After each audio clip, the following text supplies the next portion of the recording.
Then what do you want to marry him for? I want to marry him for your money. There. Don't you know that a man being rich is like a girl being pretty? No, I mean what you do for a living. Oh, that kind of a line. Nothing, I'm afraid. Just clip coupons and live off the fat of the land. She seemed to have it all: beauty, fame, fortune, and adoration from millions. Her smile lit up screens across America. Her presence captivated presidents and baseball legends alike. Yet behind that dazzling smile and those sparkling eyes lay a story far more complex than the world ever knew. Born into poverty, abandoned as a child, she transformed herself into the most famous woman in the world. But for Marilyn Monroe, being the world's biggest star wasn't enough to fill the void that haunted her since childhood. Let's explore the full story of Hollywood's most iconic star, a tale of triumph, tragedy, and the price of fame that continues to captivate us decades after her mysterious death. She was the definition of stardom in the 1950s, the very embodiment of glamour and beauty. But few knew the real woman behind the carefully crafted image, a brilliant, troubled soul who fought desperately to be taken seriously in a world that only saw her as a beautiful face. This is the story of Norma Jean Mortensen, the girl who became Marilyn Monroe. Born in the charity ward of a Los Angeles hospital, abandoned by a father she never knew, raised in orphanages and foster homes. Her early life couldn't have been further from the glamour she would later embody.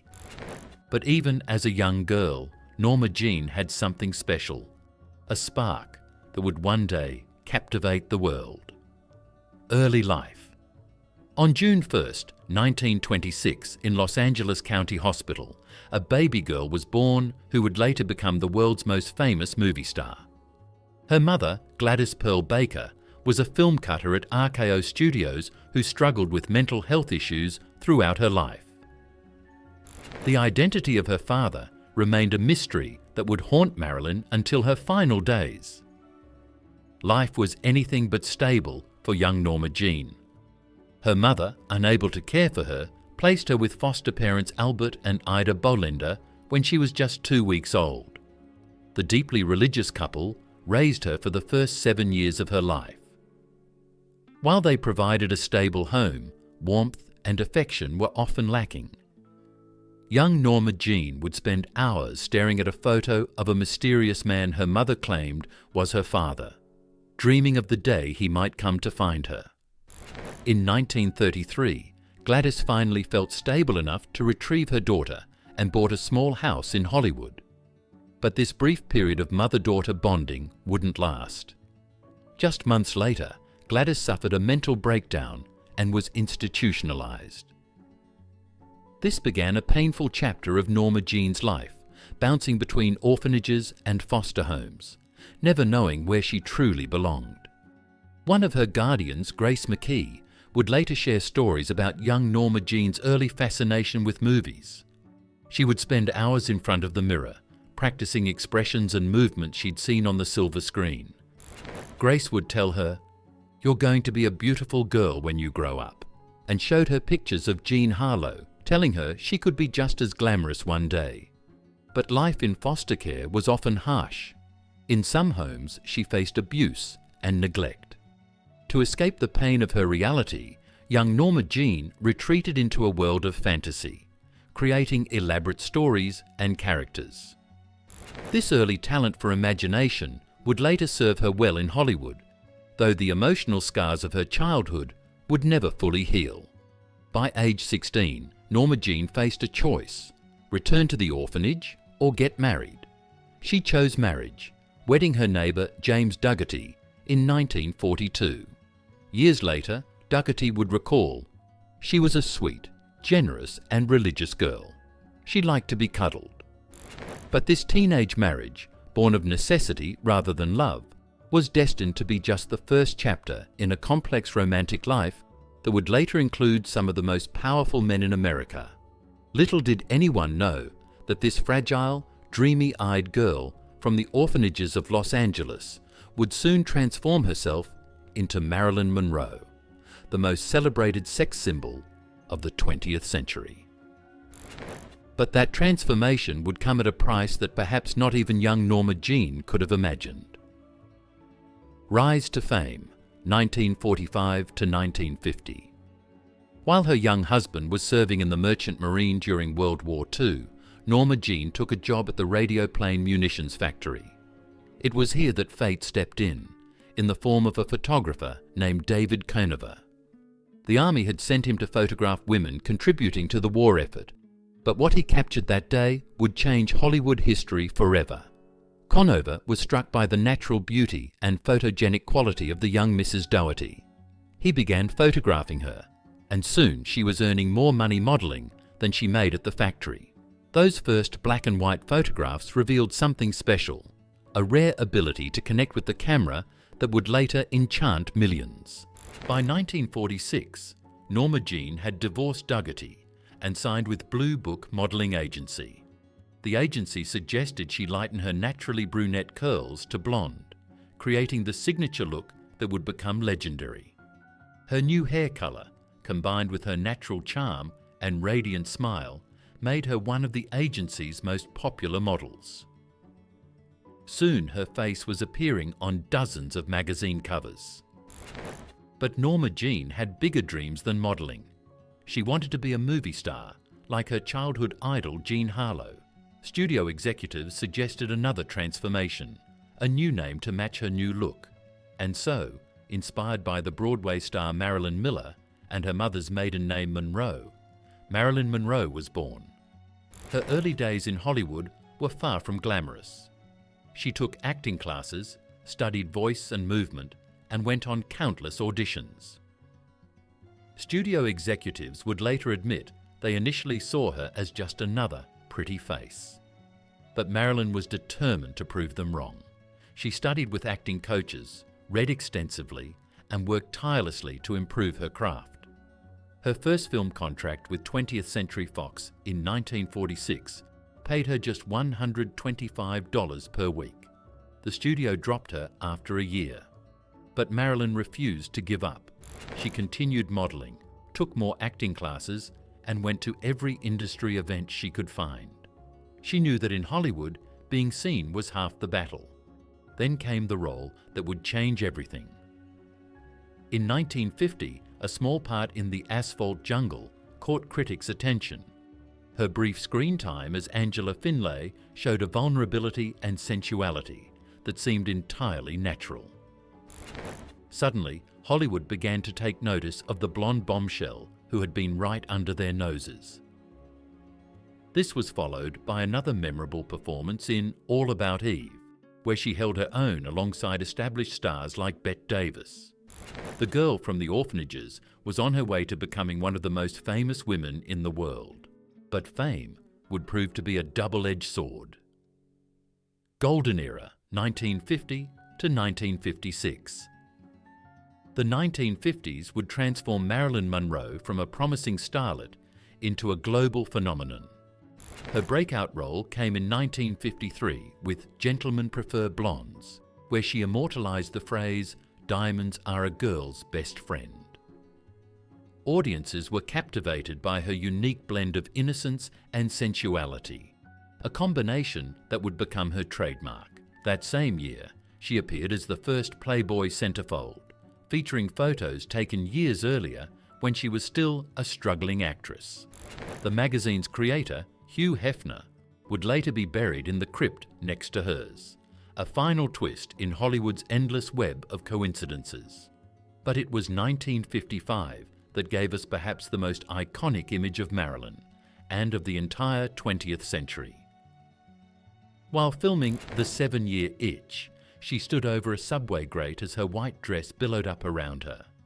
The scene took 14 takes to get right, with thousands of onlookers watching in amazement.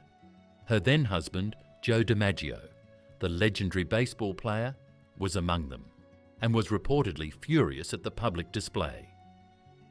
Behind the scenes, Marilyn was fighting her own battles. Despite her success, studios still paid her far less than her co-stars. When she discovered she was making just a fraction of what Jane Russell earned for Gentlemen Prefer Blondes, she decided to take control of her career. She fled Hollywood for New York, studied at the prestigious Actors Studio, and started her own production company, almost unheard of for a female star in the 1950s. The studios laughed when she demanded more serious roles, but Marilyn proved them wrong again. Her performance in Bus Stop showed depths that surprised even her harshest critics. The funny thing about Marilyn? The more they underestimated her, the more she proved them wrong. By now, her personal life was making as many headlines as her films. Her marriage to DiMaggio had ended after just 9 months. She soon married playwright Arthur Miller, shocking those who couldn't understand what America's dumb blonde saw in one of the country's leading intellectuals.